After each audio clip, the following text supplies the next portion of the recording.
मला माहिती आहे का, दुर्गांचे एकूण 6 प्रकार आहेत. धनदुर्ग, ज्याच्या आजूबाजूस 20 कोसापर्यंत कुठल्याही घरात पाल नाही. याचा अर्थ तिथली प्रजा ही श्रीमंत आहे. अशा दुर्गाला धनदुर्ग असे म्हणतात. महिदुर्ग, ज्याला 12 हातांपेक्षा उंच अशी तटबंदी आहे. युद्धाचा जर प्रसंग आला तर त्याच्यावरून पहारेकरांना नीट असं फिरता येईल. ज्याला झरोक्यांनी युक्त अशा खिडक्या ठेवल्या आहेत. अशाच दुर्गाला महादुर्ग असे म्हणतात. याचे सगळ्यात उत्तम उदाहरण म्हणजे देवगिरीचा किल्ला.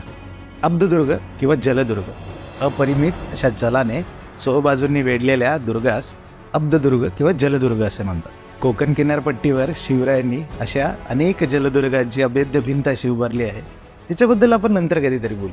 वाक्षदुर्ग, तटाच्या बाहेर चारी बाजूला 4 कोसांपर्यंत मोठमोठे वृक्ष, काटेरी झाडे, घनदाट अरण्य वसलेली असतात. त्याला वाक्षदुर्ग असं म्हणतात. कमळगड, जंगली जयगड आणि आपला लाडका वासोटा हा त्यातला एक प्रकार आहे.